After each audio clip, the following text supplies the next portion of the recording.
നമസ്കാരം പ്രിയപ്പെട്ട പ്രേക്ഷകരെ, 9 മണി വാർത്തയിലേക്ക് സ്വാഗതം. ഗ്രൂപ്പ് കെ പോരാട്ടത്തിൽ മത്സരം തുടർന്നുകൊണ്ടിരിക്കുകയാണ്. ഉസ്ബെക്കിസ്ഥാനും കൊളംബിയയും തമ്മിലാണ് മത്സരം. ഇപ്പോൾ നിലവിൽ കൊളംബിയ 2-1 മുന്നിലാണ്. ഫിഫയിൽ ഒരു ചെറിയ അപ്ഡേറ്റ് പറഞ്ഞതേ ഉള്ളൂ. 9 മണി വാർത്തയിലേക്ക് തുടങ്ങുന്നു. തലക്കെട്ടുകൾ നോക്കാം. ഇറാൻ അമേരിക്ക കരാർ യാഥാർത്ഥ്യമായെന്ന് ഡൊണാൾഡ് ട്രംപ്. കരാർ ഒപ്പിട്ടത് ഫ്രാൻസിൽ വെച്ച്. ഹോർമുസ് ഉടൻ തുറക്കും. ആണവായുധം വികസിപ്പിക്കില്ലെന്ന് ഉറപ്പ് ലഭിച്ചെന്നും ട്രംപ്. വിജയക്കൊടി പാറിച്ചെന്ന് ഇറാൻ.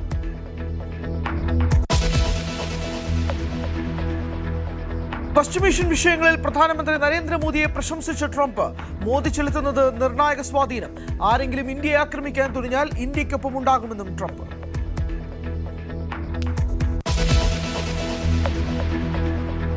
ലോക ഫുട്ബോളിൽ പോർച്ചുഗലിനെ സമനിലയിൽ തളച്ച് കോങ്കോ. ഗോളടിക്കാതെ റൊണാൾഡോ. ക്രൊയേഷ്യയെ തകർത്ത് ഇംഗ്ലണ്ട്. Harry Kane double. പനാമയെ 1 ഗോളിന് കീഴടക്കി ഘാന.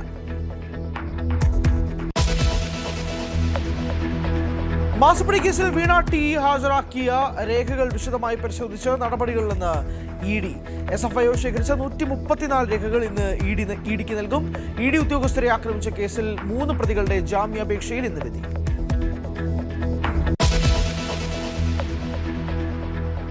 അവയവക്കടത്ത് കേസിൽ സംസ്ഥാനത്ത് 5 ഇടങ്ങളിൽ ED പരിശോധന പ്രമുഖ സ്വകാര്യ ആശുപത്രികളിൽ.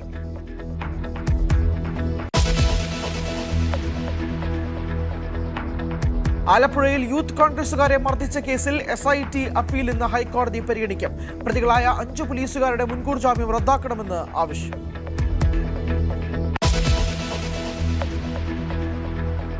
ഗൺമാൻ റിംഗ് റൗണ്ട് ഡ്യൂട്ടി നിയമനത്തിൽ കോൺഗ്രസിൽ തർക്കം. രമേശ് ചെന്നിത്തലയുടെ റിംഗ് റൗണ്ടിൽ BJPക്കാരും CPMകാരുമെന്നാണ് ആരോപണം. പോലീസ് അസോസിയേഷൻ വാട്സാപ്പ് ഗ്രൂപ്പിലും നേതൃത്വത്തിന് രൂക്ഷ വിമർശനം.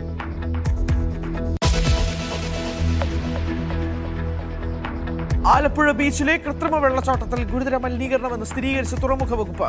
കാർണിവൽ നടന്ന ഭാഗത്ത് മണ്ണ് മലിനപ്പെട്ടു. കോളിഫോം സാന്നിധ്യമുള്ള സ്ഥലത്തെ ജലം അണുനശീകരണം നടത്താതെ മണ്ണിലേക്ക് ഒഴുക്കുന്ന ദൃശ്യം news 18.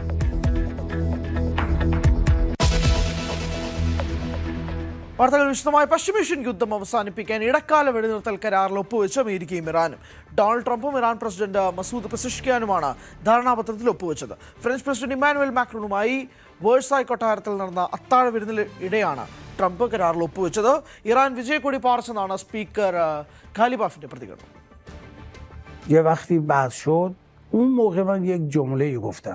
گفتم من با مذاکره مخالف نیستم، موافقم. ولی توجه کنید با کدوم مذاکره من موافقم؟ با مذاکره‌ای که خودش یک شیوه مبارزه باشه. فرق این دوره مذاکره با دوره‌های قبلی در این هست که این علم پیروزی میدان که دشمنان ما هم گفتن و دوستان ما هم دیدن، ملت ما هم یه عظمت رو دیدن که نیروهای مسلح ما با اینکه واقعا کم منفعت قلیله بودن نسبت به این دشمن. Mr. President, please, just one question for French TV and the Iran deal. Just one question, please. You signed the deal? You signed the deal? The MOU? It's signed, yeah. You signed? I signed it. Give your side. Why did you sign it? PR Karthik ഉണ്ട് വിശദാംശങ്ങളുമായി. ട്രംപിന്റെ വാക്കുകൾ പോലെ തന്നെ Karthik signed എന്ന് പറയുമ്പോൾ അതിനകത്ത് വിജയം ഇറാനാണ് എന്നുള്ള ഒരു കാര്യം കൂടി ഇറാൻ മുന്നോട്ട് വെക്കുന്നുണ്ട്. ആ ഒരു സാഹചര്യത്തിലേക്ക് കണക്കാക്കാമോ നമ്മൾ ഈ 100 ദിവസവും കഴിഞ്ഞു നിൽക്കുന്ന യുദ്ധത്തിന്റെ പശ്ചാത്തലത്തിൽ? ഫെബ്രുവരി 28 ആരംഭിച്ച പശ്ചിമേഷ്യൻ യുദ്ധം അത് ഒരു ശാശ്വത സമാധാനത്തിലേക്ക് കാര്യങ്ങൾ എത്തുന്നു എന്ന് ആശ്വസിക്കാം. ഇറാനും അമേരിക്കയും ഇടക്കാല സമാധാന കരാറിൻ്റെ ധാരണാപത്രത്തിൽ ഇരുഭാഗവും ഒപ്പിട്ടു. നേരത്തെ വെള്ളിയാഴ്ച സ്വിറ്റ്സർലൻഡിലെ ജനീവയിൽ വെച്ച് ഒപ്പിടും എന്നാണ് നിശ്ചയിച്ചിരുന്നത്. എന്നാൽ നിശ്ചയിച്ചതിലും 1 ദിവസം നേരത്തെ ഫ്രാൻസിൽ US പ്രസിഡന്റ് ഡൊണാൾഡ് ട്രംപ് ഈ കരാറിൽ ഒപ്പിട്ടിരിക്കുന്നു. G7 ഉച്ചകോടിയുടെ ഭാഗമായി ഫ്രഞ്ച് പ്രസിഡന്റ് സംഘടിപ്പിച്ച അത്താഴ വിരുന്നിന് ശേഷമാണ് ഈ കരാറിൽ ഒപ്പുവെച്ചത്. ചരിത്രപ്രസിദ്ധമായ വേഴ്സസ് കൊട്ടാരത്തിലായിരുന്നു ഈ അത്താഴ വിരുന്ന്. അതിനുശേഷമാണ് ഒപ്പുവെച്ചത്. ഈ ഒപ്പുവെച്ചതിന് പിന്നാലെ തന്നെ ഇതിലെ 14 നിർദ്ദേശങ്ങൾ സംബന്ധിച്ച വിവരങ്ങളും പുറത്തു വന്നിട്ടുണ്ട്. ഔദ്യോഗികമല്ല എങ്കിൽ കൂടിയും അതിൽ ആദ്യഘട്ടം ഹോർമുസ് പൂർണ്ണമായി തുറക്കുക എന്നതാണ്. ഹോർമൂസ് പൂർണ്ണമായി തുറക്കും. അമേരിക്ക ഘട്ടം ഘട്ടമായി നാവിക ഉപരോധം പിൻവലിക്കുകയും ചെയ്യും. മാത്രമല്ല, ഇറാനുമേൽ അമേരിക്ക ഏർപ്പെടുത്തിയിരുന്ന സാമ്പത്തിക ഉപരോധങ്ങളിലടക്കം ഇനി ഘട്ടം ഘട്ടമായി ആ ഉപരോധങ്ങൾ നീക്കും. അതിൻ്റെ ആദ്യഘട്ടമായി സാമ്പത്തിക പുനരുജ്ജീവനം എന്ന നിലയിൽ $300 ബില്യൺ ഇറാന് അനുവദിക്കും എന്ന വിവരങ്ങളും ഈ ഘട്ടത്തിൽ പുറത്തു വരുന്നു. എന്തായാലും 120 ദിവസത്തോളം നീണ്ടുനിന്ന ഈ യുദ്ധത്തിന് ഒരു താൽക്കാലിക വിരാമം ആകും എന്ന് തന്നെയാണ് പ്രതീക്ഷ. ഈ കരാർ ഒപ്പുവെച്ചതായി ഇറാൻ പ്രസിഡന്റ് മസൂദ് പെസഷ്കിയാനും സ്ഥിരീകരിച്ചുകൊണ്ട് ഉള്ള ചിത്രങ്ങൾ IRNA പുറത്തുവിട്ടിട്ടുണ്ട്. അങ്ങനെ ഇരു വിഭാഗങ്ങളും ഈ സമാധാന കരാറിൽ ഒപ്പുവെച്ചിരിക്കുന്നു.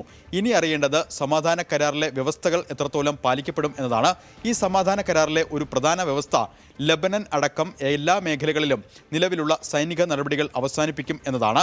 അതിൽ ഇസ്രായേൽ എത്രത്തോളം സഹകരിക്കും എന്നത് നിർണായകമാണ്. മറ്റൊന്ന്, ഹോർമൂസ് തുറക്കുന്നു എന്നത് ശരിയാണ്. പക്ഷേ ഹോർമൂസിൽ വരും കാലങ്ങളിൽ ടോൾ ഉണ്ടാകുമോ? അതോടൊപ്പം തന്നെ ഹോർമൂസിലൂടെയുള്ള സമുദ്രപാതയിലൂടെയുള്ള ജലഗതാഗതം അത് സാധാരണ നിലയിലാകാൻ ഇനിയും എത്ര ദിവസം എടുക്കും എന്നതും ഒരു ചോദ്യചിഹ്നമാണ്. നമുക്കറിയാം, ഫെബ്രുവരി 28-ന് ഈ യുദ്ധം ആരംഭിക്കുന്നതിന് മുൻപ് ദിവസേന 120 മുതൽ 140 കപ്പലുകൾ വരെയാണ് ഹോർമൂസ് കടലിടുക്ക് വഴി കടന്നുപോയിക്കൊണ്ടിരുന്നത്. അതിൽ ഭൂരിഭാഗവും എണ്ണ ടാങ്കറുകളായിരുന്നു. എന്നാൽ കഴിഞ്ഞ ദിവസങ്ങളിൽ ഞായറാഴ്ച ഈ സമാധാന ധാരണയിലേക്ക് ഇരു രാജ്യങ്ങളും എത്തിയ ശേഷവും 11 ഇറാൻ കപ്പലുകൾ മാത്രമാണ് കടന്നുപോയത് എന്നാണ് പുറത്തു വരുന്ന റിപ്പോർട്ടുകൾ. അങ്ങനെയാണ് നിലവിൽ ലോകം നേരിടുന്ന ഊർജ്ജ പ്രതിസന്ധിക്ക് കാരണമാകുന്ന ഘടകങ്ങളിലേക്ക് കാര്യങ്ങൾ എത്തിയത്. എന്നാൽ ഇപ്പോഴത്തെ ഈ സമാധാന കരാർ ആ പ്രതിസന്ധിക്ക് ഒരു അളവ് വരെ ആശ്വാസമാകും. കാരണം ഇന്ത്യ അടക്കമുള്ള രാജ്യങ്ങളിലേക്ക് എത്താൻ 34 കപ്പലുകൾ ഇപ്പോഴും ഹോർമൂസ് കടലിടുക്കിൽ അന്തിമ അനുമതികൾക്കായി കിടക്കുന്നുണ്ട്. അതിൽ ആദ്യത്തെ കപ്പൽ ദിശ കഴിഞ്ഞ ദിവസം ഹോർമൂസ് കടലിടുക്കിലൂടെ കടന്നു വന്നിരുന്നു. ഇത് ഇന്ന് ഗുജറാത്ത് തീരത്തെത്തും. ഏതാണ്ട് LNG 16,000-ലധികം മെട്രിക് ടൺ LNGയുമായാണ് ഈ കപ്പൽ എത്തുന്നത് എന്നതും ഇന്ത്യക്ക് ആശ്വാസകരമാണ്. അത്തരത്തിൽ ഒരു വശത്ത് ആശ്വാസകരമായ കാര്യങ്ങളാണ് എങ്കിൽ കൂടിയും 60 ദിവസത്തേക്ക് ഈ വെടിനിർത്തൽ പീരീഡിൽ വിവിധ ഘട്ടങ്ങളിൽ ചർച്ചകൾ നടക്കേണ്ടതുണ്ട്. അതിൽ ഏറ്റവും പ്രധാനം ഹോർമൂസിലൂടെ കടന്നുവരുന്ന കപ്പലുകൾക്ക് ഇറാൻ ടോൾ ഏർപ്പെടുത്തുമോ എന്നതാണ്. ടോൾ അടക്കമുള്ള കാര്യങ്ങളിൽ ഇതുവരെയും ഒരു സ്ഥിരീകരണം ഉണ്ടായിട്ടില്ല. ആദ്യഘട്ടത്തിൽ ടോളില്ല എന്ന് പറയുമ്പോഴും എന്നേക്കുമായി ടോൾ ഇല്ലാതെയായിരിക്കുമോ കഴിഞ്ഞ കാലങ്ങളിലേതുപോലെ ഹോർമൂസ് കടലിടുക്ക് വഴിയുള്ള ജലപാതയിലൂടെയുള്ള ഗതാഗതം എന്നത് അറിയേണ്ടതുണ്ട്. ഇറാനും ഒമാനും അമേരിക്കൻ പ്രതിനിധിയും അടക്കമുള്ളവർ നടത്തുന്ന ചർച്ചയിലാകും ഇക്കാര്യത്തിൽ വരുന്ന 60 ദിവസത്തിനുള്ളിൽ അന്തിമ തീരുമാനമുണ്ടാകുക. മറ്റൊന്ന്, സാമ്പത്തിക ഉപരോധം സംബന്ധിച്ചാണ്. ആദ്യഘട്ടത്തിൽ $300 ബില്യൺ ഇറാന് അനുവദിക്കുന്നു.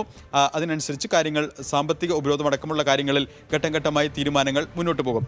ഏതെങ്കിലും ഒരു ഘട്ടത്തിൽ ഈ സമാധാന കരാറുമായി ബന്ധപ്പെട്ട ധാരണകളിൽ നിന്ന് ഇറാൻ പിൻവലിഞ്ഞാൽ വലിയ പ്രത്യാഘാതങ്ങൾ ഉണ്ടാകും എന്നാണ് ട്രംപ് നൽകിയിട്ടുള്ള മുന്നറിയിപ്പ്.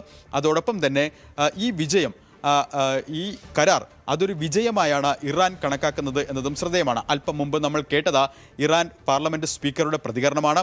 അവർ അവകാശപ്പെടുന്നത് രാജ്യത്ത് വിജയക്കൊടി പാറിക്കഴിഞ്ഞു എന്നാണ് അദ്ദേഹം ആ അഭിമുഖത്തിൽ പറയുന്നത്. അങ്ങനെ ഇറാൻ വലിയ തോതിൽ വിജയം അവകാശപ്പെടുന്നു ഈ കരാറിൽ. അമേരിക്കയും സമാനമായ രീതിയിൽ അമേരിക്കയിലെ റിപ്പബ്ലിക്കൻ സെനറ്റർമാരും കരാർ വിജയമാണ് എന്ന് അവകാശപ്പെടുന്നു.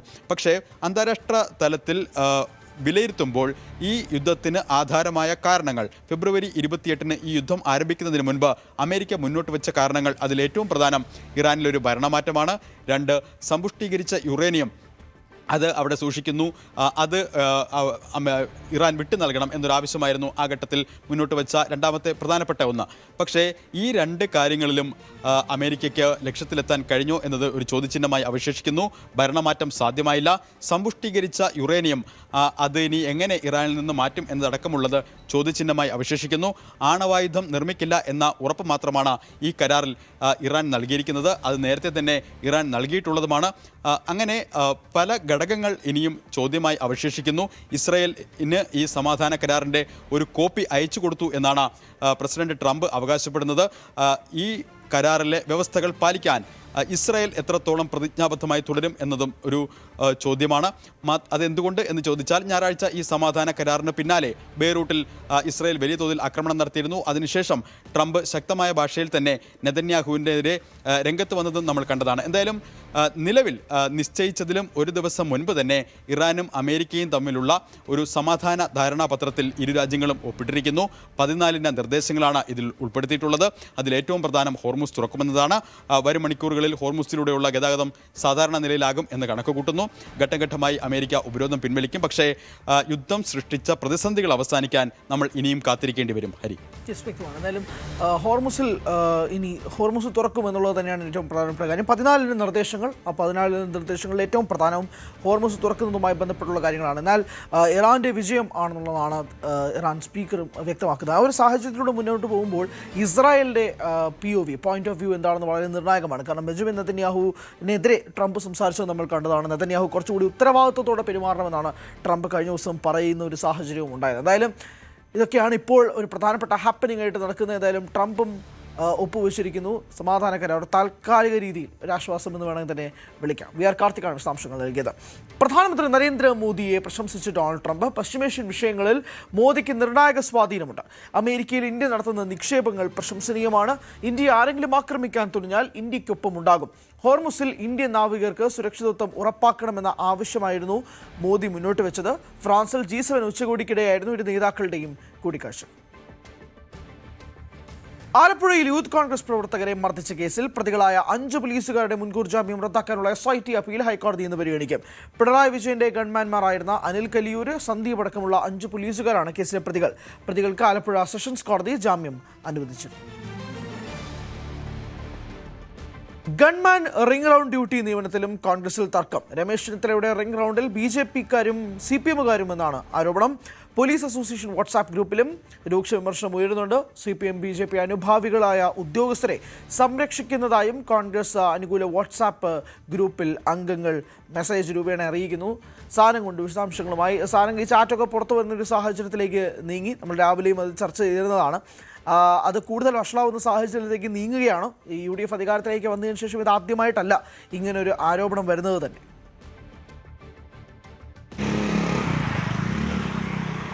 ഹരി, തീർച്ചയായും. കാരണം UDF അധികാരത്തിൽ വന്നതിന് ശേഷം പല നിയമനങ്ങളിലും വലിയ വിവാദം ഉയർന്നിരുന്നു. അത് ബന്ധു നിയമനത്തിലായിക്കോട്ടെ, അല്ല ഈ ഒരു അസോസിയേഷനുമായി ബന്ധപ്പെട്ട പല രീതിയിൽ, അതായത് വക്കീൽമാരുടെ നിയമനത്തിലടക്കം, പ്ലീഡർമാരുടെ നിയമനത്തിലടക്കം വലിയ രീതിയിലുള്ള ക്രമക്കേട് നടന്നിട്ടുണ്ട്, അല്ലെങ്കിൽ അനർഹർ ഒരു പട്ടികയിൽ ഇടം പിടിച്ചിട്ടുണ്ട് എന്ന് ആരോപിച്ചുകൊണ്ട് ഈ ഒരു ലോയർമാരുടെ വാട്സപ്പ് ഗ്രൂപ്പിലും ഇതേ തരത്തിൽ തന്നെ വലിയ വിമർശനം ഉയർന്നിരുന്നു. അതിലടക്കം, അതായത് കൃത്യമായ മാനദണ്ഡങ്ങൾ പാലിച്ചുകൊണ്ടല്ല ആ നിയമനങ്ങൾ നടത്തിയത് എന്നടക്കമുള്ള വലിയ രീതിയിലുള്ള രൂക്ഷ വിമർശനം അത് കോൺഗ്രസ് അനുകൂല സംഘടന, ഇത്തരത്തിലുള്ള സംഘടനകളിൽ തന്നെ വലിയ രീതിയിൽ വിമർശനം ഉയരുന്നു. അതിൻ്റെ തുടർച്ചയായിട്ടാണ് ഇപ്പോൾ റിംഗ് റൗണ്ട് ഡ്യൂട്ടിയിലും ഒപ്പം തന്നെ ഗൺമാൻ ഡ്യൂട്ടിയിലടക്കമുള്ള പോലീസുകാരെ നിയമിച്ചത്. അത് CPM BJP അനുകൂലികളെയാണ് നിയമിച്ചത്. ഒപ്പം തന്നെ രമേശ് ചെന്നിത്തല ആഭ്യന്തരമന്ത്രിയുടെ റിംഗ് റൗണ്ട് ഡ്യൂട്ടിയിലേക്ക് നിയമിച്ച ആൾക്കാരടക്കം അത് കൃത്യമായി മാനദണ്ഡങ്ങൾ പാലിച്ചുകൊണ്ടല്ല എന്നാണ് ഇപ്പോൾ വിമർശനം ഉയരുന്നത്. ഒപ്പം തന്നെ ഈ ഒരു പട്ടിക തയ്യാറാക്കിയ പോലീസ് ഉദ്യോഗസ്ഥനെ സ്ഥലം മാറ്റി എന്നടക്കമുള്ള വിവരം പുറത്തേക്ക് വരുന്നുണ്ട്.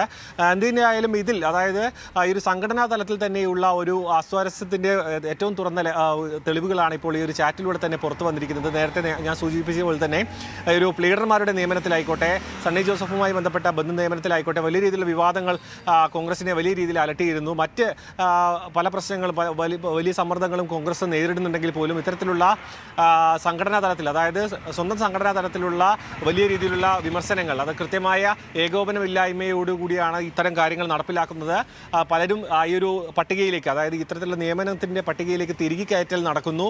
അത് സ്വജനപക്ഷപാതപരമാണെന്ന് അടക്കമുള്ള വലിയ വിമർശനങ്ങളാണ് ഉയരുന്നത്. എന്തിനായാലും ഇതിലും കൂടുതൽ, അതായത് ഈ ഒരു പോലീസ് നിയമനത്തിൽ അല്ലെങ്കിൽ ഗൺമാൻ ഡ്യൂട്ടിയിലും ഒപ്പം തന്നെ റിംഗ് റൗണ്ട് ഡ്യൂട്ടിയിലടക്കമുള്ള ഈ ഒരു പ്രശ്നങ്ങൾ അത് വാട്സപ്പ് ഗ്രൂപ്പിലോടുകൂടി ചർച്ചയ്ക്ക് വന്നപ്പോഴാണ് അത് കൂടുതൽ ഈ ഒരു വിഷയങ്ങൾ, അതായത് ഒരു തിരികെക്കയറ്റലായിക്കോട്ടെ, ഈ ഒരു അന്യായമായിട്ടുള്ള അല്ലെങ്കിൽ സംഘടനാ വിരുദ്ധമായിട്ടുള്ള രീതിയിലുള്ള ഈ ഒരു പോസ്റ്റിംഗ് അടക്കമുള്ള കാര്യങ്ങളിൽ ഈ ഒരു വിമർശനാത്മകമായിട്ടുള്ള രീതിയിൽ പ്രതികരണങ്ങൾ ഗ്രൂപ്പുകളിൽ തന്നെയാണ് പ്രത്യക്ഷപ്പെട്ടിരിക്കുന്നത്. എന്തിനായാലും ഇതിനിപ്പോൾ സംഘടനാ തലത്തിൽ തന്നെ അതിനൊരു പരിഹാരം ഉണ്ടാകുമെന്നാണ് ഈ ഒരു പോലീസ് ഉദ്യോഗസ്ഥരടക്കം അവർ പ്രതീക്ഷിക്കുന്നൊരു കാര്യം. നമുക്കറിയാം, നേരത്തെ ലോയർമാരുടെ ആ കാര്യത്തിലടക്കം ഇത്തരത്തിലുള്ള ഒരു നീക്കം സംഘടനാ തലത്തിൽ ഉണ്ടായിരുന്നു.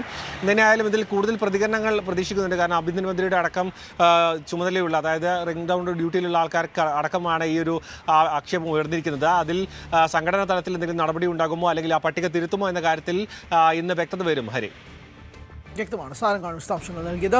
മാസപ്പടി കേസിൽ വീണ ടി ഹാജരാക്കിയ രേഖകൾ വിശദമായി പരിശോധിച്ച ശേഷം തുടർ നടപടിയെന്ന് ED വൃത്തങ്ങൾ. CMRL കമ്പനിയുമായി എക്സാലോജിക് ഉണ്ടാക്കിയ കരാറടക്കമുള്ള രേഖകൾ വീണ EDക്ക് കൈമാറിയെന്നാണ് സൂചന. മറ്റൊരു കേന്ദ്ര ഏജൻസിയായ SFIO ഈ കേസുമായി ബന്ധപ്പെട്ട് ശേഖരിച്ച 134 രേഖകൾ ഇന്ന് EDക്ക് കൈമാറിയേക്കും. ഡാനി ഉണ്ട് വിശദാംശങ്ങളുമായി. ഡാനി, രണ്ട് പ്രധാനപ്പെട്ട ചോദ്യങ്ങൾ. ഒന്ന്, SFIOയുടെ ഈ 134 രേഖകൾ ഹാജരാക്കുന്നതുമായി ബന്ധപ്പെട്ട് അത് എത്രയും വേഗം പൂർത്തിയാക്കേണ്ടതാണ്. രണ്ട്, വീണയെ ഇനി ED ചോദ്യം ചെയ്യാനായി വിളിപ്പിക്കുമോ എന്നുള്ള നിർണായകമായ ചോദ്യം.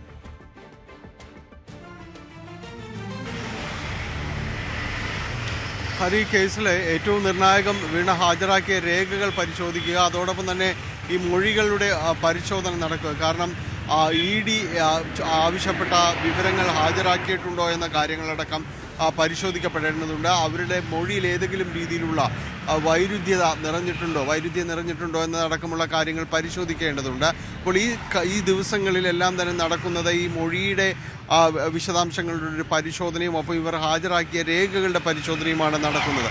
ഇതിലേതെങ്കിലും രീതിയിലുള്ള പൊരുത്തക്കേടുകൾ ഉണ്ടെങ്കിൽ അത് വ്യക്തമായ ഒരു ഉത്തരം അതിന് തേടേണ്ടി വരും. അപ്പോൾ കൃത്യമായ രീതിയിൽ ഇത് വീണ്ടും EDക്ക് മുന്നിലേക്ക് എത്തേണ്ടി വരുന്ന സാഹചര്യം ഉണ്ടാവുകയും ചെയ്യും. അപ്പോൾ നിലവിലത്തെ ഒരു സാഹചര്യത്തിൽ ഈ ദിവസങ്ങളിലായി നടക്കുന്നത് ഈ രേഖകളുടെ ഒരു സൂക്ഷ്മമായ രീതിയിലുള്ള മൊഴികളുടെ പരിശോധന, ഒപ്പം തന്നെ ഹാജരാക്കിയ രേഖകളുടെ പരിശോധന എന്നിവയെല്ലാമാണ് ഇപ്പോൾ നടക്കുന്നത്. അത് EDയുടെ മുതിർന്ന ഉദ്യോഗസ്ഥർ തന്നെയാണ് അതിന് നേതൃത്വം നൽകുന്നത് എന്നതാണ് മനസ്സിലാക്കാനായിട്ട് സാധിക്കുന്നത്.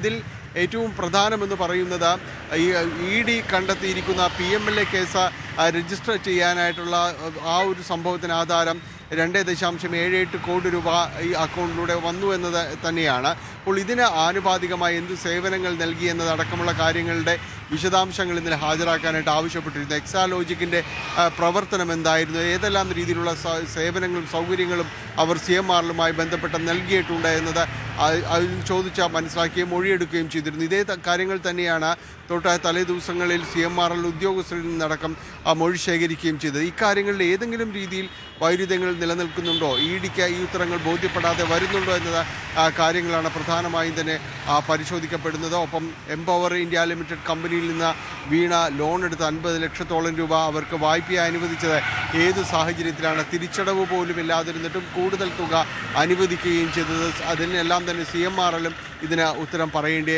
വരികയും ചെയ്തിട്ടുണ്ട്. അപ്പോൾ ഈ സാഹചര്യങ്ങളെല്ലാം തന്നെ പരിശോധിച്ച് ആവശ്യമെങ്കിൽ വീണ്ടും വീണയെ വിളിപ്പിക്കാൻ തന്നെയാണ് സാധ്യത. EDയുടെ ഈ കേസുകളിലുള്ള EDയുടെ നടപടികൾ ആ രീതിയിൽ ഉള്ളതാണ്. പൊതുവെയും തന്നെ ഇത് ആവർത്തിച്ച് ചോദ്യം ചെയ്യുക, വീണ്ടും വിശദാംശങ്ങൾ തേടുക എന്നതെല്ലാം തന്നെയാണ് നമ്മൾ പല കേസുകളിലും കാണുന്നത്. ഈ കേസിലും ഇത് തന്നെയായിരിക്കും അനുവർത്തിക്കുക. കാരണം വീണയെ സംബന്ധിച്ചിടത്തോളം ഈ കേസിലെ വളരെ നിർണായകമായ ചോദ്യം ചെയ്യൽ തന്നെയാണ് CMRL നടത്തിയത്. അപ്പോൾ ഇവരിൽ നിന്ന് കൂടുതൽ വിശദാംശങ്ങൾ തേടുന്നതടക്കമുള്ള രീതിയിലേക്ക് കൂടുതൽ ഫോക്കസ് ചെയ്യാനായിട്ട് ED സാധ്യതയുണ്ട്. ആ രീതിയിലേക്ക് തന്നെയായിരിക്കും വരും ദിവസങ്ങളിൽ അന്വേഷണം പോവുക എന്ന് തന്നെയാണ് അറിയാൻ സാധിക്കുന്നത്. ഏതായാലും ഈ ദിവസങ്ങളിൽ രേഖകളുടെ പരിശോധനയും മൊഴികളുടെ പരിശോധനയുമാണ് ഇപ്പോൾ നടക്കുന്നത്.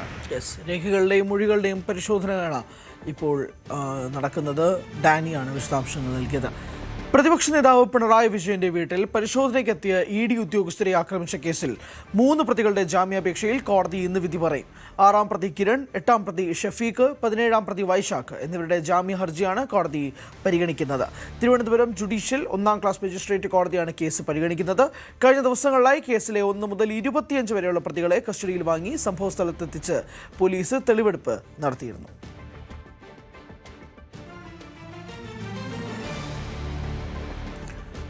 വളരെ പ്രധാനപ്പെട്ട ഒരു വാർത്തയിലേക്ക്. അവയവക്കടത്ത് കേസിൽ സംസ്ഥാനത്തെ പ്രമുഖ സ്വകാര്യ ആശുപത്രികളിൽ ED പരിശോധന. 5 സ്വകാര്യ ആശുപത്രികളിലാണ് പരിശോധന നടത്തിയത്. കൊച്ചിയിലും EDയുടെ പരിശോധന നടത്തുന്നുണ്ട്. ഡാനിയുണ്ട് വിശദാംശങ്ങളുമായി. ഡാനി, 5 ആശുപത്രികളിലെ പരിശോധനയിൽ നിന്ന് എന്തെങ്കിലും കിട്ടിയതായി മനസ്സിലാക്കുന്നുണ്ടോ? വിവരങ്ങൾ.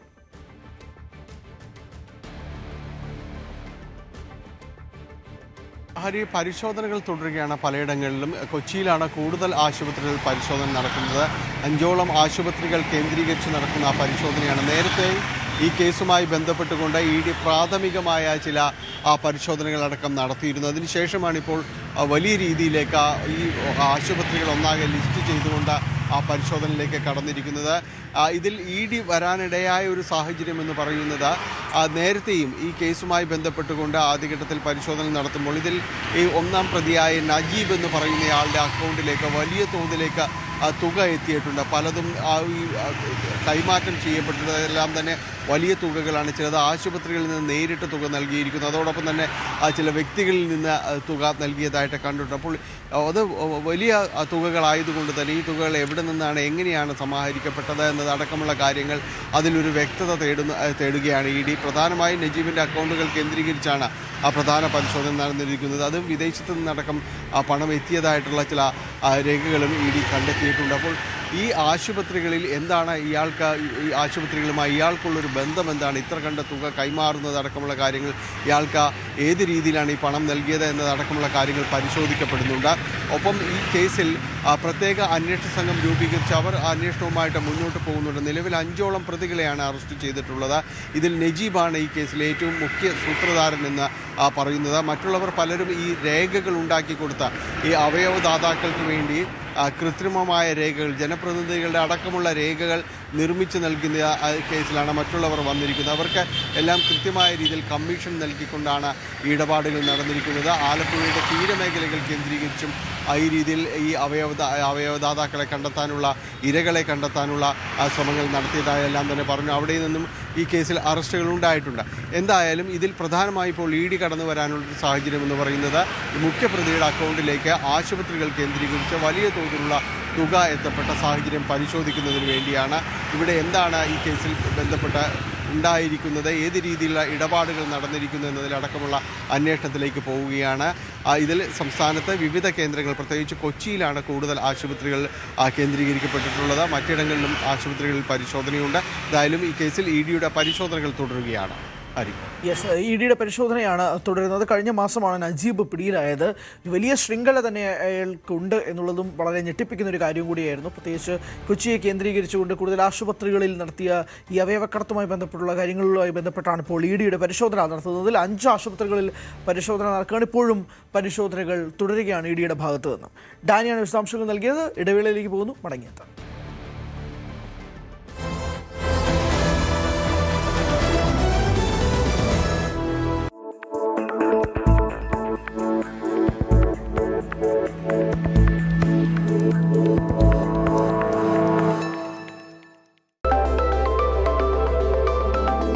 എല്ലായ്പ്പോഴും വിപണിയിൽ ശ്രദ്ധിക്കാതെയും ഒരു വലിയ സമ്മർദ്ദമോ അതുപോലെ തന്നെ നിരീക്ഷണങ്ങളോ ഇല്ലാതെ തന്നെ എങ്ങനെ ആളുകൾക്ക് ഇൻവെസ്റ്റ് ചെയ്യാൻ വേണ്ടിയിട്ട് പറ്റും? ഇൻഡെക്സ് ഫണ്ടുകളും ETF-കളുടെ ഏറ്റവും വലിയ ഇമ്പോർട്ടൻസ് അത് തന്നെയാണ്. ഈ ഫണ്ടുകൾ നിഫ്റ്റി അല്ലെങ്കിൽ സെൻസെക്സ് പോലത്തുള്ള ഒരു ഇൻഡെക്സിനെ മിറർ ചെയ്യുന്നു. നമ്മുടെ സൂചിക ഉയരുകയാണെങ്കിൽ നിങ്ങളുടെ ഫണ്ടും അതേപോലെ തന്നെ ഉയരുന്നു. സ്റ്റോക്ക് സെലക്ട് ചെയ്യേണ്ട കാര്യമില്ല, മാർക്കറ്റ് ടൈം ചെയ്യേണ്ടതില്ല, ഈ ഇൻഡെക്സിനെ അതേപോലെ തന്നെ പ്രതിഫലിക്കുന്നു, അത്രമാത്രം. ഇക്വിറ്റി എക്സ്പോഷർ ആഗ്രഹിക്കുന്ന എന്നാൽ ഒരു പെർട്ടിക്കുലർ സ്റ്റോക്കിൽ റിസർച്ച് ചെയ്യാനായിട്ടുള്ള സമയമോ സാവകാശമോ ഇല്ലാത്ത ഒരു നിക്ഷേപകന് പാസീവ് ഫണ്ട്സ് ആണ് ഏറ്റവും ബെറ്റർ. ഇപ്പോൾ ഇന്ത്യ ഗ്രോത്ത് സ്റ്റോറി എന്നൊക്കെ കേട്ടിട്ടുണ്ടല്ലോ. കംപ്ലീറ്റ് ആയിട്ടുള്ള മാർക്കറ്റിൽ ഇൻവെസ്റ്റ് ചെയ്യാൻ, വളരെ സെൽഫ് ഡിസിപ്ലിനോടെ ഇൻവെസ്റ്റ് ചെയ്യാൻ ഇതുപോലത്തുള്ള ഇൻഡെക്സ് ഫണ്ടാണ് ഏറ്റവും നല്ല മാർഗം. ഇന്ത്യയുടെ ദീർഘകാല വളർച്ചയിൽ വിശ്വാസമുള്ള എന്നാൽ നിക്ഷേപത്തിനായി അധികം അധ്വാനിക്കാൻ ആഗ്രഹിക്കാത്ത ആളുകൾക്ക് വേണ്ടി മിടുക്കമായ ലളിതമായ ഒരു വഴിയാണ് ഇൻഡെക്സ് ഫണ്ടുകൾ. മ്യൂച്വൽ ഫണ്ട് നിക്ഷേപങ്ങൾ വിപണിയിലെ ലാഭനഷ്ട സാധ്യതകൾക്ക് വിധേയമാണ്. സ്കീമുമായി ബന്ധപ്പെട്ട എല്ലാ രേഖകളും ശ്രദ്ധിച്ചു വായിക്കുക.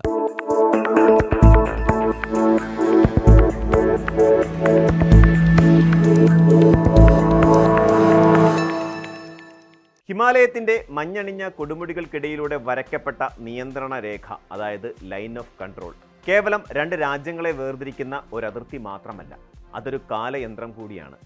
ആ രേഖയുടെ ഇരുവശങ്ങളിലുമായി ജീവിക്കുന്ന മനുഷ്യർ ഇന്ന് അനുഭവിക്കുന്നത് തികച്ചും വ്യത്യസ്തമായ 2 ലോകങ്ങളാണ്.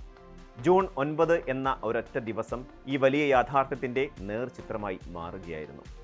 ഒരു വശത്ത് പാക് അധിനിവേശ കാശ്മീരിലെ റവാലക്കോട്ട്, മുസാഫറാബാദ്, മിർപൂർ തുടങ്ങിയ നഗരങ്ങൾ ഭരണകൂടത്തിനെതിരെയുള്ള ജനരോക്ഷത്താൽ പുകയുകയായിരുന്നു. തെരുവുകളിൽ വെടിയൊച്ചകളും കണ്ണീർ വാതകത്തിന്റെ രൂക്ഷഗന്ധവും നിറഞ്ഞു നിന്നു. എന്നാൽ അവിടെ നിന്നും വെറും 100 കിലോമീറ്റർ കിഴക്കോട്ട് മാറി ഇന്ത്യൻ അതിർത്തിക്കുള്ളിൽ ഹിമാലയത്തിന്റെ അഗാധതയിൽ മറ്റൊരു ചരിത്രം രചിക്കപ്പെടുകയായിരുന്നു. ബാൾട്ടാലിലും സോനാമാർഗിലും മീനാമാർഗിലുമുള്ള എഞ്ചിനീയർമാർ ഏഷ്യയിലെ ഏറ്റവും വലിയ ഇരുദിശ തുരങ്കങ്ങളിലൊന്നായ സോജില ടണലിൻ്റെ നിർമ്മാണത്തിലെ സുപ്രധാനമായ ഒരു ഘട്ടം പൂർത്തിയാക്കിയതിൻ്റെ ആഘോഷത്തിലായിരുന്നു. നിയന്ത്രണ രേഖയുടെ ഇരുവശങ്ങളിലുമായി ഒരേ സമയം അരങ്ങേറിയ ഈ രണ്ട് സംഭവങ്ങൾ 1947 ശേഷമുള്ള വിഭജനത്തിന് ശേഷം കാശ്മീർ എന്ന ഭൂപ്രദേശം സഞ്ചരിച്ച തികച്ചും വ്യത്യസ്തമായ രണ്ട് പാതകങ്ങളെയാണ് വരച്ചു കാട്ടുന്നത്. ജമ്മു കാശ്മീരിനെയും ലഡാക്കിനെയും തമ്മിൽ ബന്ധിപ്പിക്കുന്ന 13.15 കിലോമീറ്റർ നീളമുള്ള സോജില തുരങ്കം കേവലം ഒരു യാത്രാമാർഗം മാത്രമല്ല, അതൊരു പ്രതീക്ഷയുടെ പ്രതീകം കൂടിയാണ്. സമുദ്രനിരപ്പിൽ നിന്നും ഏകദേശം 11,500 അടി ഉയരത്തിൽ സ്ഥിതി ചെയ്യുന്ന ഈ പ്രദേശം കടുത്ത ശൈത്യകാലത്ത് മഞ്ഞുമൂടി മാസങ്ങളോളം പുറം ലോകവുമായി ബന്ധമില്ലാതെ ഒറ്റപ്പെട്ടു പോകാറാണ് പതിവ്. ലഡാക്കിലെ ജനങ്ങളെ സംബന്ധിച്ചിടത്തോളം ഈ ഒറ്റപ്പെടൽ വലിയൊരു ദുരിതമായിരുന്നു. എന്നാൽ സോജില തുരങ്കം യാഥാർത്ഥ്യമാകുന്നതോടെ ലഡാക്കിലേക്കുള്ള യാത്ര വർഷം മുഴുവൻ സാധ്യമാകും. കേന്ദ്രമന്ത്രി നിതിൻ ഗഡ്കരിയുടെ സാന്നിധ്യത്തിൽ കാശ്മീർ ഭാഗത്തു നിന്നും ലഡാക്ക് ഭാഗത്തു നിന്നും തുരങ്കം നിർമ്മിച്ചു വന്ന തൊഴിലാളികൾ ഭൂമിക്കടിയിൽ വെച്ച് പരസ്പരം കണ്ടുമുട്ടിയ ആ നിമിഷം ഇന്ത്യൻ അടിസ്ഥാന സൗകര്യ വികസന ചരിത്രത്തിലെ സുവർണ നിമിഷങ്ങളിലൊന്നാണ്. ഈ തുരങ്കം പൂർത്തിയാകുന്നതോടെ യാത്രാസമയം ഗണ്യമായി കുറയുക മാത്രമല്ല, തന്ത്രപ്രധാനമായ ലഡാക്ക് മേഖലയിലേക്കുള്ള സൈനിക നീക്കങ്ങളും ചരക്ക് നീക്കങ്ങളും കൂടുതൽ സുഗമമാവുകയും ചെയ്യും. 2028ഓടെ ഈ പദ്ധതി പൂർണ്ണമായും പ്രവർത്തന സജ്ജമാകുമെന്നാണ് പ്രതീക്ഷിക്കപ്പെടുന്നത്. ഒരു ദശാബ്ദക്കാലമായി ജമ്മു കാശ്മീരിൽ ഇന്ത്യ നടത്തിക്കൊണ്ടിരിക്കുന്ന വമ്പൻ നിക്ഷേപങ്ങളുടെയും വികസന പ്രവർത്തനങ്ങളുടെയും ഒരു ഭാഗം മാത്രമാണ് സോജില തുരങ്കം. സോനാമാർഗിനടുത്തുള്ള ഇസഡ് മോർ തുരങ്കം, ലോകത്തിലെ ഏറ്റവും ഉയരം കൂടിയ റെയിൽവേ പാലമായ ചെനാബ് പാലം, ജമ്മു ഉധംപൂർ ശ്രീനഗർ ബാരാമുള്ള റെയിൽവേ ലിങ്ക് തുടങ്ങി എണ്ണമറ്റ പദ്ധതികളാണ് ഇവിടെ പുരോഗമിക്കുന്നത്. കാശ്മീരിന്റെ മഞ്ഞുമൂടിയ മലനിരകൾക്കിടയിലൂടെയും പച്ചപ്പണിഞ്ഞ താഴ്വരകളിലൂടെയും അതിവേഗം കുതിച്ചുപായുന്ന വന്ദേ ഭാരത് ട്രെയിനുകൾ ഏതാനും വർഷങ്ങൾക്ക് മുൻപ് വരെ ഒരു വിദൂര സ്വപ്നം.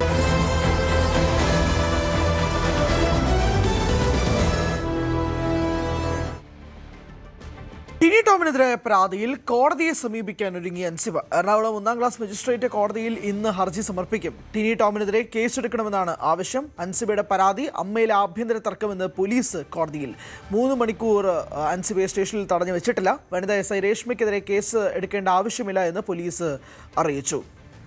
നവമിയുണ്ട് വിശദാംശങ്ങളുമായി. നവമി, ഈ മതപരിവർത്തനം, ജിഹാദി പരാമർശം, ഇതൊക്കെയാണ് അൻസിബ ടിനി ടോമിനെതിരെ ആരോപിച്ചിരുന്നത്. പക്ഷേ കഴിഞ്ഞ ദിവസം ടിനി ടോമിനും ശ്വേതാ മേനോനുമൊക്കെ പോലീസ് മൊഴിയെടുക്കാൻ വേണ്ടി വിളിപ്പിച്ചപ്പോൾ ഇരുവരും അത് നിഷേധിക്കുന്ന ഒരു സാഹചര്യത്തിലേക്ക് നീങ്ങി.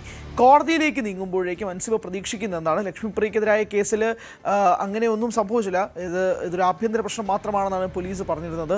ടിനി ടോമിൻ്റെ വിഷയത്തിൽ എന്ത് പ്രതീക്ഷിക്കുന്നു?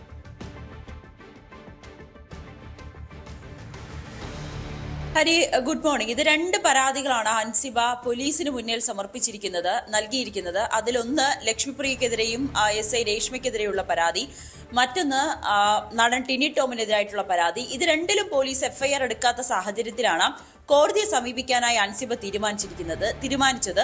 അതിന് നേരത്തെ തന്നെ ലക്ഷ്മിപ്രിയയ്ക്കും SI രേഷ്മയ്ക്കുമെതിരെ കോടതിയെ സമീപിച്ചു. ഇന്നലെ ആ കോടതി വാദം ഈ പോലീസിന്റെ റിപ്പോർട്ട് സമർപ്പിച്ചിട്ടുണ്ട്. ഒപ്പം പ്രോസിക്യൂട്ടർ ഹാജരാകാത്തതിനാൽ ഇന്ന് ഹർജി മാറ്റിവെക്കുകയായിരുന്നു.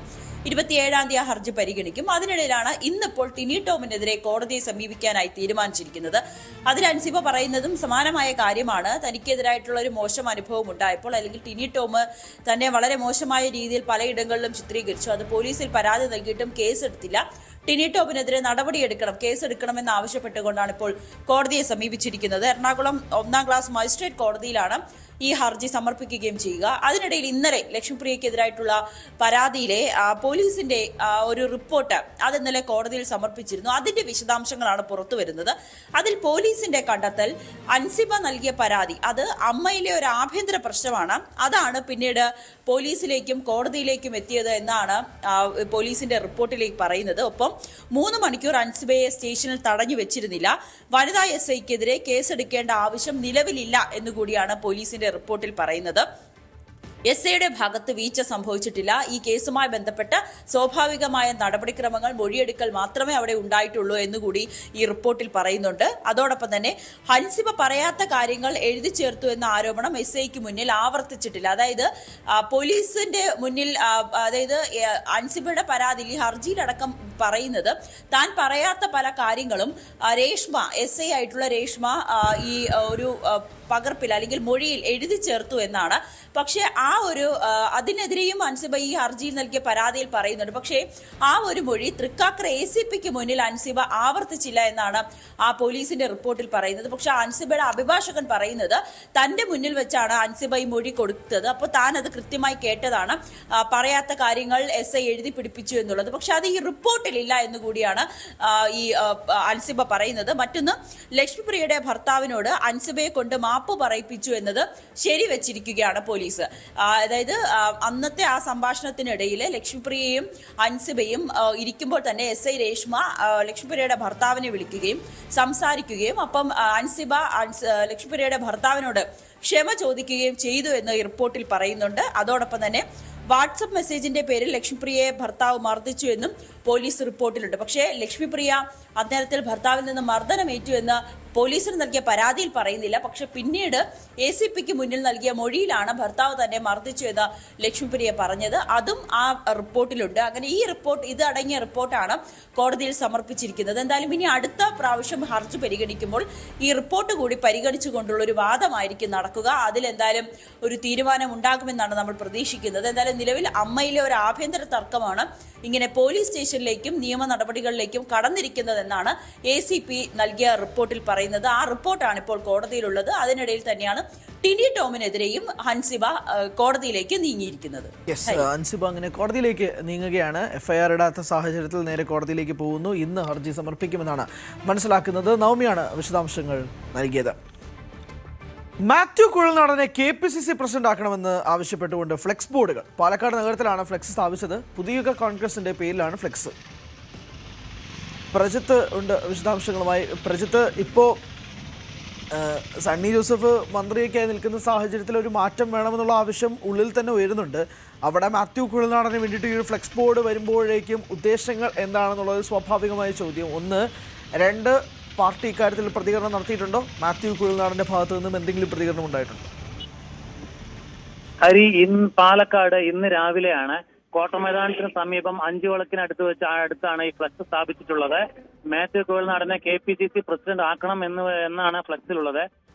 പുതുയുഗ കോൺഗ്രസിന്റെ പേരിലാണ് ഫ്ലക്സ് വച്ചിരിക്കുന്നത്. പാർട്ടി പാലക്കാടിലെ DCC അവരൊന്നും ഇതിനെക്കുറിച്ച് ഒന്നും പറഞ്ഞിട്ടൊന്നുമില്ല. ഇതിന് പ്രതികരണം തന്നിട്ടില്ല. പക്ഷെ എന്നാലും ഈ ഫ്ലക്സ് ഇനിയും പല സ്ഥലത്തും ഫ്ലക്സ് വരുമെന്ന് പറയുന്നുണ്ട് ഈ കോൺഗ്രസ് പ്രവർത്തകർ. മാത്യു കുഴൽനാടനാണ് ഇനി കോൺഗ്രസിന്റെ KPCC പ്രസിഡന്റായി വരണമെന്ന് ഇവിടുത്തെ സാധാരണ കോൺഗ്രസുകാർ ആഗ്രഹിക്കുന്നുണ്ട് എന്നും പറയുന്നു. ഓക്കെ, വ്യക്തമാണ്. മാറ്റം വരും, മാത്യു കുഴൽനാടൻ വരും. മാറ്റത്തിനായി മാത്യു കുഴൽനാടൻ KPCC പ്രസിഡന്റ് ആകട്ടെ എന്നാണ് പുതിയുഗ കോൺഗ്രസിന്റെ ഭാഗത്തു നിന്നുമുള്ള ഈ ഫ്ലെക്സ് വന്നിരിക്കുന്നത്. KPCCക്ക് പുതിയ ദിശ, പുതിയ ഊർജം എന്നും ഫ്ലെക്സ് ബോർഡിൽ നൽകിയിട്ടുണ്ട്. എന്തായാലും ഈ ഒരു മാറ്റം ആവശ്യപ്പെട്ടുകൊണ്ടാണ് പുതിയുഗ കോൺഗ്രസിൻ്റെ പേരിൽ ഈ ഒരു ഫ്ലെക്സ് ബോർഡ് ഇന്ന് രാവിലെ മുതൽ സ്ഥാപിച്ചിരിക്കുന്നത് എന്നുള്ളതും കൂടി എടുത്ത് പറയേണ്ടതാണ്. പ്രജിത്താണ് വിശദാംശങ്ങൾ നൽകിയത്. പാലാ നഗരസഭയിൽ UDFിലുണ്ടായ തർക്കങ്ങൾക്ക് താൽക്കാലിക പരിഹാരം. നഗരത്തിൽ പുതുതായി ഓട്ടോ സ്റ്റാൻഡ് സ്ഥാപിക്കാൻ ഭരണസമിതി സമവായത്തിലൂടെ പ്രമേയം പാസാക്കി. ഓട്ടോ സ്റ്റാൻഡ് സ്ഥാപിക്കുന്നതുമായി ബന്ധപ്പെട്ട പ്രശ്നങ്ങളായിരുന്നു തർക്കത്തിലേക്ക് നയിച്ചത്. ഏറെക്കാലത്തിന് ശേഷം UDFിന് ലഭിച്ച ഭരണം നഷ്ടമാകുന്ന സാഹചര്യത്തിൽ നിന്നാണ് പ്രശ്നപരിഹാരമായത്.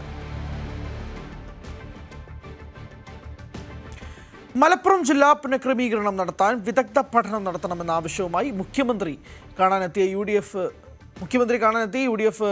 മലപ്പുറം നേതൃത്വത്തിന് അദ്ദേഹത്തെ കാണാൻ കഴിഞ്ഞില്ല. മുഖ്യമന്ത്രി ബജറ്റ് തയ്യാറാക്കുന്ന തിരക്കിലായതിനാലാണ് കൂടിക്കാഴ്ച നടക്കാതിരുന്നത്.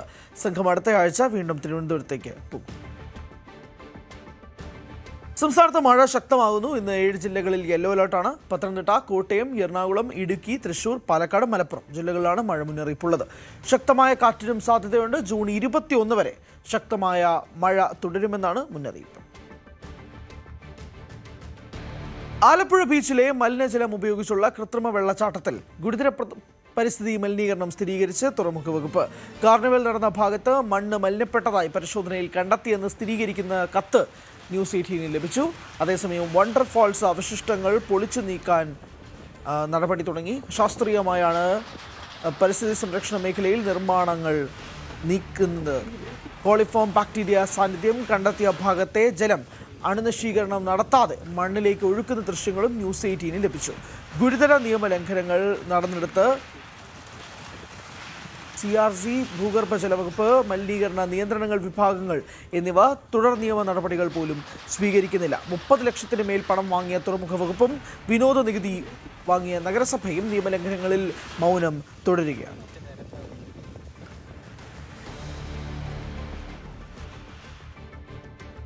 9 മണി വാർത്ത പൂർണ്ണമാവുന്നു. ഇനി ഫുട്ബോൾ വാർത്തകൾ വിശേഷങ്ങളുമായിട്ട് എൽദോ ചേരും.